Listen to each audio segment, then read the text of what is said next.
Good morning, good afternoon, good evening, and good day. If you ever wondered why I say it that way, we have viewers from all over the world. Yeah, it's a small channel, but it's got some reach, and I appreciate every single one of you. Happy Monday. I know, that's like military intelligence. The two words don't go together very often,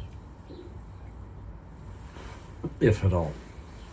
Friends, a couple of things today. I want to start with, Jonathan Taylor asked me to speak a little bit more about coronavirus, although I already spoke on it, and I got to tell you, John, hasn't changed one single bit, my opinion.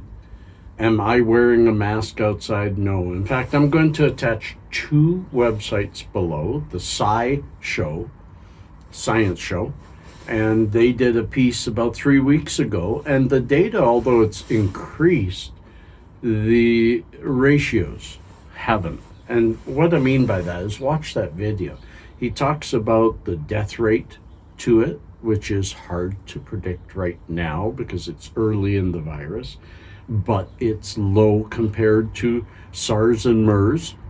The spread is slow compared to SARS and MERS because we've learned an awful lot. I remember some of you watching actually weren't even, you were just little kids if you were there at all when SARS was out. And SARS, well, let's just say we survived SARS.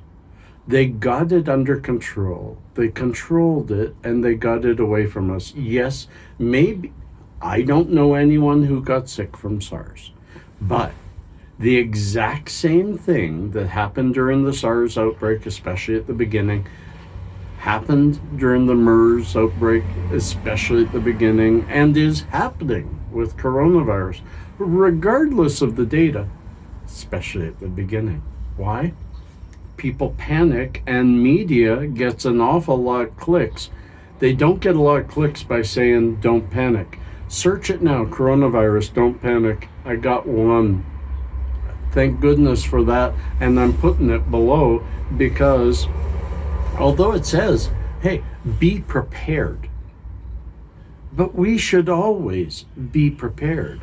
In fact, the health minister under Trudeau got in a little bit of trouble because she was saying everybody should stock up and get home and make sure they have enough linens and food and everything else in case they're stuck at home.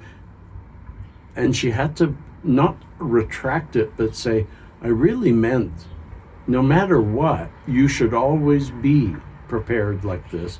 And this should be a wake-up call to be prepared at home.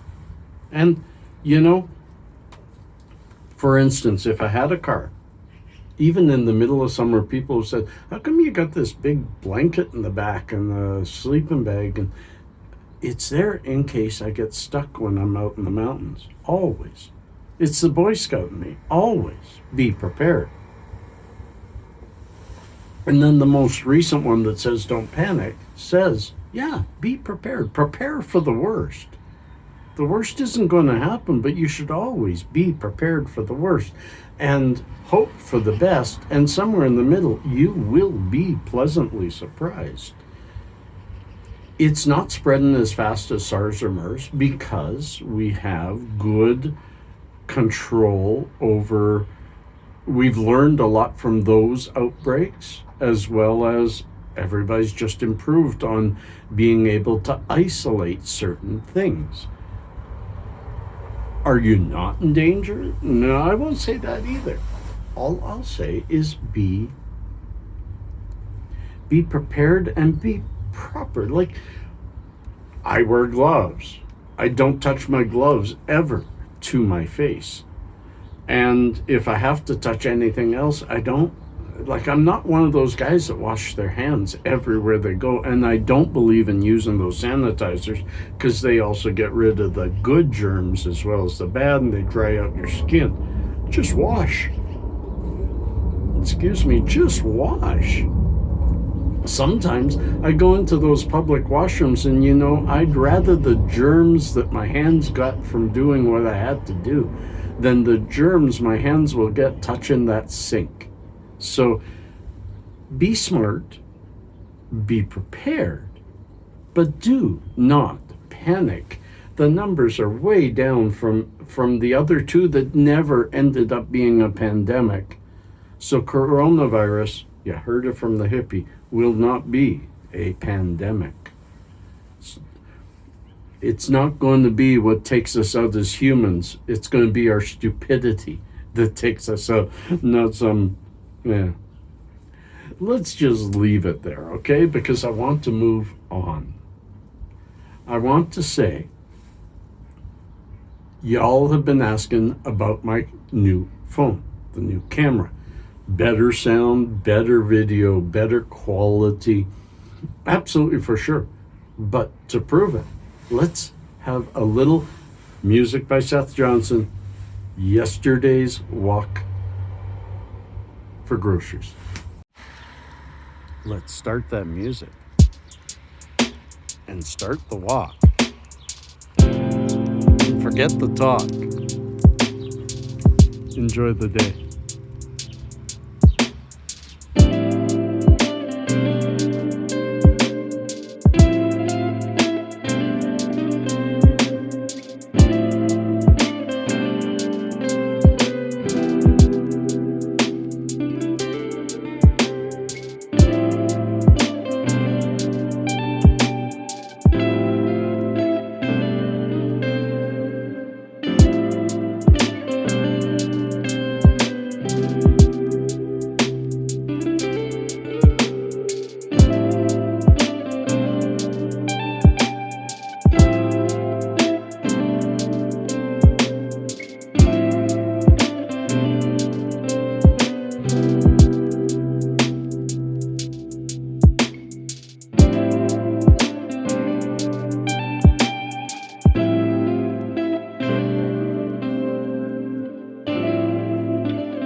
Wasn't that sweet? It almost looked like I told that guy to pose on the stairs. If you haven't seen it, back it up. Because it looks like the most perfect Vogue that I've ever caught accidentally. But it was fun. The video's incredible. I got to learn how to use it better, and I think I need to bring a tripod with me when I want to do some good stuff, which I might do today. I might, friends. And I also want to show you, this thing has an incredible zoom. I think it was because Huawei had such a good zoom that now it has two cameras, so it does some adjustments and some stuff with zoom that was incredible. Yesterday, the day moon, there was a moon, just a wisp of the moon up in the blue sky, and I could barely see it with my own eyes, but I thought, why don't I zoom in on it with the camera? And look at that. Look at the clarity of that shot in the middle of the day with a phone. That's what I mean. I'm pretty darned happy with this phone and excited because now my son has a better phone. I mostly did it for him. For those of you thinking of going up to the Pixel XL4 or Pixel 4, I gotta say,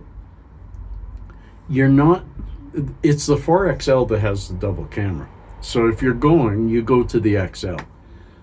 But it's not a huge upgrade. It's got the face lock instead of finger lock, which is a huge upgrade. But it's just aesthetics. Aesthetically, it's a better camera. Aesthetically, it's a better phone. But it's a little bit faster, but my old phone wasn't slow. So I don't notice the speed unless I really look for it. And now I've gotten used to those changes. The pages change a little quicker and draw a little faster, but it's still just a phone. So if you've got a 2 and it's working for you, don't get something new. It just won't do. Oh, I'm terrible at that. I gotta stop doing that. One day, one of you will say, Gord, shut up, huh? Anyways, my son's in there, older one, waiting to head out to go to his work, and you know what time it is.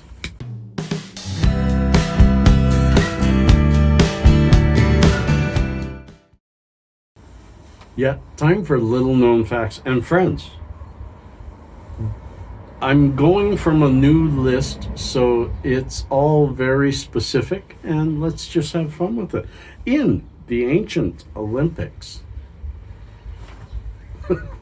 athletes performed naked. The athletes did this to imitate the gods, but also to help them easily clear toxins from their skin through sweating after each sport.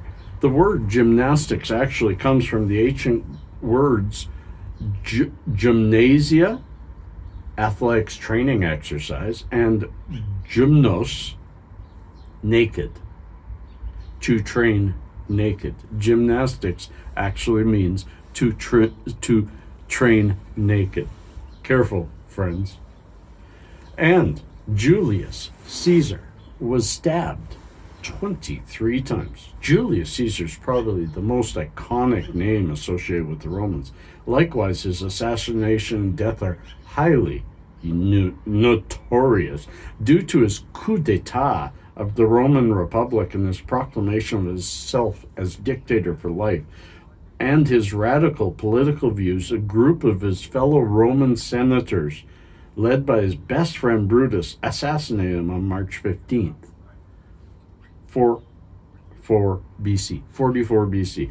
During the assassination, Caesar was stabbed at least 23 times before succumbing to his wounds. He passed away with fabled words to his former best friends. "You too, sweet child? I thought," he said, "et tu, Brute?" Hard to say. That was in Shakespeare. Friends, peace and cheers. Love and harmony. Catch you on the other side. Thank you for watching. Thank you for subscribing. Thank you for the thumbs up. And thank you for that smile. Peace.